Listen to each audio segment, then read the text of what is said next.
Alangkah lucunya negeri ini. Film tersebut menceritakan tentang seorang anak muda lulusan S1 manajemen yang bernama Muluk.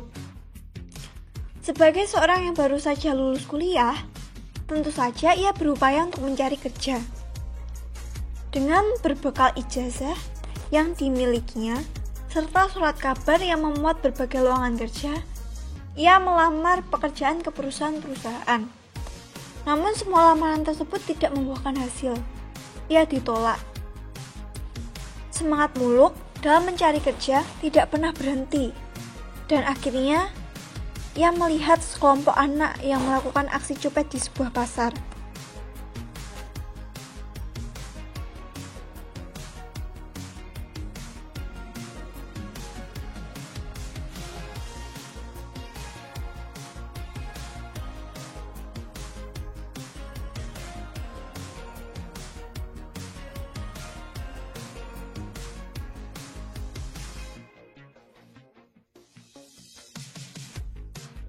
Dengan geram, Muluk meringkus anak tersebut dan mengancam melaporkannya pada polisi.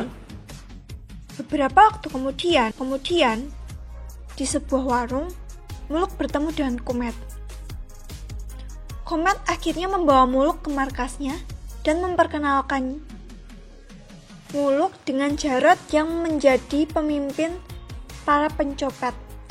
Di sisi lain, ayah Muluk yang bernama Pak Makbul berdebat serius dengan Haji Sarbini yang merupakan calon besanya. Muluk akan dijodohkan dengan Rahma. Keduanya terus saja berdebat, walaupun berusaha dilerai oleh Haji Rahmat, seorang tetua dalam bidang agama Islam di daerah tersebut.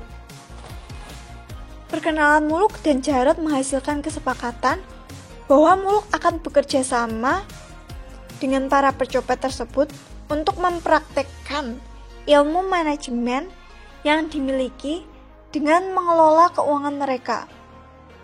Ini ditawarkan oleh Muluk dengan imbalan 10% dari hasil copet mereka. Tujuan Muluk adalah agar hasil copet mereka dapat dikelola secara profesional dan akhirnya dapat dijadikan sebagai modal usaha agar tidak perlu menjadi pencopet lagi. Secara umum, kelompok pencopet ini dibagi menjadi 3, yaitu kelompok mall yang terdiri atas pencopet yang berpakaian paling bagus dan gaul, kelompok pasar yang berpakaian paling kumal, dan kelompok angkot yang berpakaian sekolah. Setiap kelompok memiliki pemimpin dan metode kerja sendiri-sendiri. Muluk pun menyadari bahwa anak-anak ini juga butuh pendidikan. Dan untuk mengajar mereka, Muluk meminta bantuan Samsul, seorang sarjana pendidikan pengangguran yang sehari-hari hanya bermain kartu saja, agar mempraktikkan apa yang telah diperoleh dari kuliahnya dulu. Sebuah permasalahan kecil terjadi saat ayah Muluk bertanya mengenai pekerjaannya. Dengan terpaksa, Muluk menjawab bahwa pekerjaannya adalah di bagian pengembangan sumber daya manusia. Beberapa waktu kemudian, Haji Rahmat meminta Muluk agar dapat mempekerjakan anaknya, Pipit. Karena sehari-hari, Pipit hanya mengurusi kuis-kuis di televisi dan mengirim undian berhadiah kemana-mana. Muluk pun menyanggupi hal tersebut dan mengajak Pipit untuk mengajar agama bagi anak-anak pencopet. Rasa penasaran pun muncul dari Pak Makbul, ayah Muluk, Haji Rahmat, ayah Pipit, dan Haji Sarbini, calon mertua Muluk. Mereka pun bersikeras hendak melihat tempat kerja Pipit, Muluk, dan Samsul. Mereka amat terkejut sewaktu mengetahui bahwa anak-anak mereka rupanya bekerja untuk para pencopet.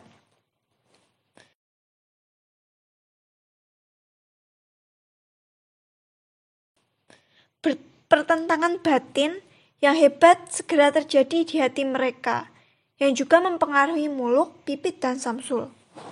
Mereka akhirnya berhenti mengajari anak-anak itu. Setelah itu, Jarot memberikan pengarahan kepada anak-anak itu tentang bagaimana mereka seharusnya mencari uang dengan uang halal. Golongan copet pasar akhirnya sadar, dan mereka berubah profesi menjadi pedagang asongan. Golongan mal dan angkot tetap pada profesi mereka, yaitu mencopet.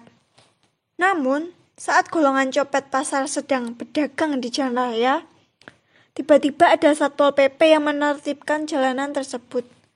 Anak-anak banyak yang tertangkap, tetapi pada saat itu, Muluk melihat kejadian itu dan mengaku pada Satpol PP bahwa dia adalah orang yang menyuruh anak-anak itu mengasong.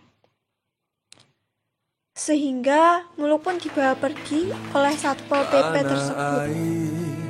Ku tidak kulupakan, kan terkenang selama hidupku. Biarpun saya pergi jauh, tidak akan hilang dari kalbu. Tanahku yang ku cintai,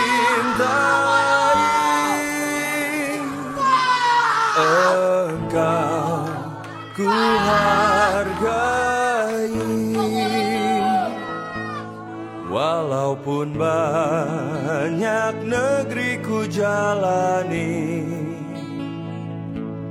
yang masyhur permai dikata orang, tetapi kampung dan rumahku,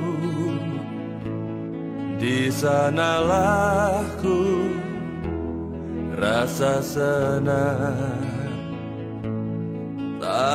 Tanahku tak ku lupakan,